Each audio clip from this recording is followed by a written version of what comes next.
আমি শুধু বসে বসে চিন্তা করছিলাম সেখানে কোর্টরুমে মহাকাব্যের কথা।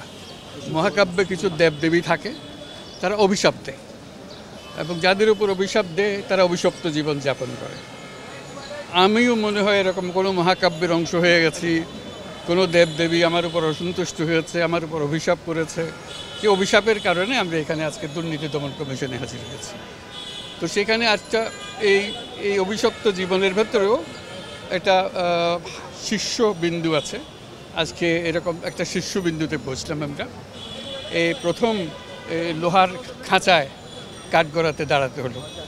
এটা একটা দেখার মতো দৃশ্য। আমি কেউ আশা করছিলাম কেউ ছবি তুলবে, কিন্তু ভেতরে তো ছবি তোলার ব্যবস্থা নেই। এটা আমার জীবনের একটা স্মরণীয় ঘটনা যে লোহার খাঁচার ভেতরে দাঁড়িয়ে আছি আদালতের কাঠগড়ায়।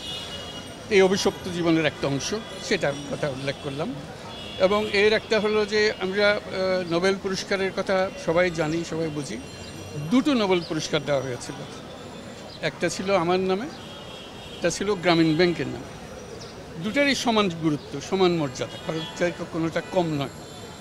একটা যৌথভাবে দেওয়া হয়েছে তাও না, এটা ইন্ডিপেন্ডেন্ট, দুটোই ইন্ডিপেন্ডেন্ট। তো পৃথিবীর ইতিহাসে কোনো নজির নাই যে একজন নোবেল বিজয়ী আরেকজন নোবেল বিজয়ীর বিরুদ্ধে মামলা করতে দুদকে হাজির হয়েছে। এটা আমাদের কপালে হলো। এটা অভিশাপের একটা অংশ। যে অভিশাপ আমরা বহন করে যাচ্ছি, সে অভিশাপে এমন জিনিস হয়েছে যে একটা নোবেল বিজয়ী, এবং নোবেল বিজয়ী হলো যে খুবই সম্পৃক্ত নোবেল বিজয়ী, যে অনেকটা পিতা পুত্রের সম্পর্কের মতো নোবেল বিজয়ী, যে আমার কারণে এটা সৃষ্টি হয়েছে এবং তারা নোবেল পুরস্কার পেয়েছে, সেটাও আমার সঙ্গে যুক্ত হয়ে পেয়েছে। এখন এটারই একটা অংশ যে নোবেল পুরস্কার পেয়েছে দুজনের মধ্যে একজন, তা আমার বিরুদ্ধে এটা এমনভাবে নিয়ে আসলো, খুব কঠিন ভাষায়, খুব রূঢ় ভাষায় আক্রমণ করে। অভিযোগ থাকতে পারে, কিন্তু রূঢ় ভাষায় আক্রমণ করে অভিযোগগুলো করা, যে অভিযোগগুলোর কোনো ভিত্তি নেই, যেটার ব্যাপারে আমরা আপনাদেরকে সবাইকে জানিয়েছি ঘটনা কী ঘটেছিল। এটা ঘটনার মধ্যে কোনো সত্যতা তো নাই। যে জিনিস দিয়েছিলাম সেটার জন্য আমাকে অভিযুক্ত করা হচ্ছে, অনেক টাকা মেরে দিয়েছি ইত্যাদি ইত্যাদি। এবং এই পর্যন্ত আমার বিরুদ্ধে যত অভিযোগ এসছে আমার বিরুদ্ধে এবং আমার সহকর্মীদের বিরুদ্ধে। তারা অভিশাপের একটা অংশ, সেই অভিশাপ তাদের উপরে পড়েছে। এটা আমার কাছে খুব কঠিনভাবে আমার মনে দাগ কেটেছে, কষ্ট লেগেছে, কারণ আমার পরিবারকে আক্রমণ করেছে। এটা আমার কাছে মোটেই গ্রহণযোগ্য হয়নি যে আমার বাবাকে আক্রমণ করেছে, আমার ভাই বোনদের আক্রমণ করেছে। তো সেটা এই যে অভিশপ্ত জীবনের একটা অংশ বলে গেলাম। আর বাকি অংশ আজকের যেটা হলো সেটা আমাদের আইনজ্ঞ মহোদয় আছেন, তিনি ব্যাখ্যা করবেন এই বিষয়টা কী ছিল, কেন আমাদের এই অভিশাপ বহন করতে হচ্ছে, সেটা আপনারা জানুন এবং সে ব্যাপারে আপনারা লিখুন। আপনারা শুধু জানা না, বিষয়টা নিয়ে লিখুন।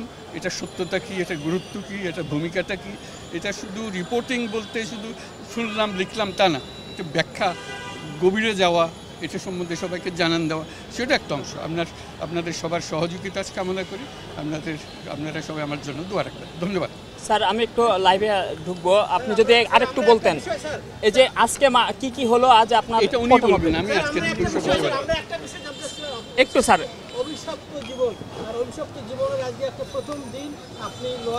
প্রথম দিন না, এটা বহুদিন গেছে, আমাকে গ্রামীণ ব্যাংক থেকে বের করে দেওয়া হয়েছে। এটা অভিশপ্ত জীবনের একটা অংশ। আমার বিরুদ্ধে বহু তদন্ত কমিটি হয়েছে, তদন্ত কমিশন হয়েছে, কোনো নিস্তার নেই, একটার পর একটা চলছে। এটার একটা অংশ হিসেবে আপনারা এটা ইতিহাস হিসেবে যদি ক্রমাগতভাবে এটা তালিকা করেন, সেটাও খুব ভালো কাজ হবে।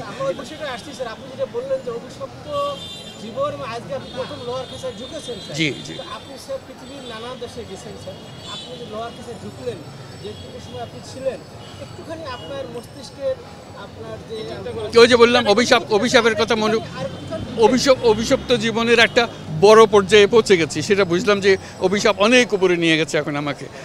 এই অভিশাপের, যেখানে আমি লোহার খাঁচায় দাঁড়িয়ে, কেন আপনি বই পড়াচ্ছেন স্যার এই বিষয়টা? অভিশপ্ত জীবন এটা দেবদেবীর ইচ্ছা, সেখানে আমার করার কিছু নেই। দেবদেবীরা ঠিক করেন যে একে অভিশাপ দিতে হবে, অভিশাপ দিয়েছে আমার উপরে। ধন্যবাদ। ওদের দেবদেবীর কাছে যেতে হবে। এটা অনেক কাঠখড় পুড়িয়ে তাদেরকে সন্তুষ্ট করে খবর বের করতে হবে। ধন্যবাদ। আমি পারতেছি না। বলেন। ছিলাম।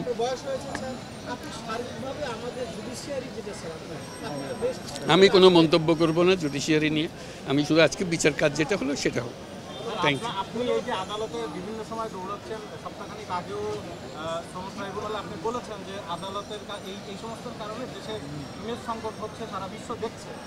এতে করে আপনার সাথে যারা বৈশ্বিক বন্ধুরা আছে তাদের খুব কথা হয়, তারা কি বলে? তারা খুব মন খারাপ করে, তারা বুঝতে পারে না এটা কেন হচ্ছে। আজকে যদি তারা বর্ণনা পেত, ছবিটা দেখতো যে আমি লোহার খাঁচার মধ্যে আছি, তাদের মনটা আরও খারাপ হতো।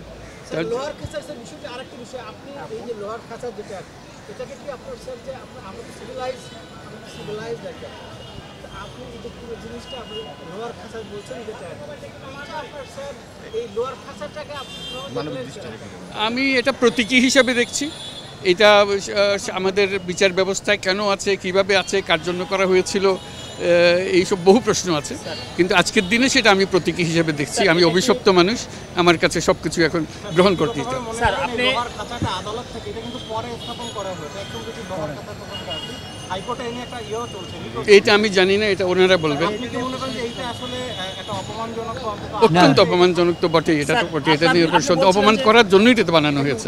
এটাকে সম্মান দেওয়ার জন্য তো বানানো হয় নাই, অপমানের চূড়ান্ত পর্যায়ে নিয়ে যাওয়ার জন্য এটা বানানো হয়েছে। লোহার খাতা কি উঠিয়ে দেওয়া উচিত? অবশ্যই উঠিয়ে দেওয়া আছে। স্যার, আপনি বলছিলেন যে যেহেতু মামলাগুলোকে আপনার বিরুদ্ধে ভুয়া অভিযোগ আনা হয়েছে, তো এই ক্ষেত্রে একজন নোবেল বিজয়ী হিসেবে এরকম অভিযোগ তো আসতেই পারে, যদি দেশের সরকার থেকে আনা যেতে পারে। সেই ক্ষেত্রে আপনার বিরুদ্ধে কি অভিযোগটা আপনি কি মনে করেন? নোবেল বিজয়ী হিসেবে আপনাকে অভিযোগ আনা নোবেল যাবে না? বিজয়ী হয়েছি না, একটা দেশের নাগরিক হিসেবে কেন আমার বিরুদ্ধে মিথ্যা মামলা হবে? কেন কারো বিরুদ্ধে মিথ্যা মামলা হবে? দুর্নীতির মামলা হবে? এই দুটোকে দাঁড়িয়ে কেন আমাদেরকে কথা বলতে হবে? আমার একটু সহকর্মী সারা জীবন দিয়েছে তারা মানুষের উপকার করার জন্য, তাদেরকে এই হেনস্থা কেন করতে হবে? তাদেরকে লোহার খাঁচায় কেন ঢুকতে হবে? আপনাদের কাছে প্রশ্ন। ধন্যবাদ।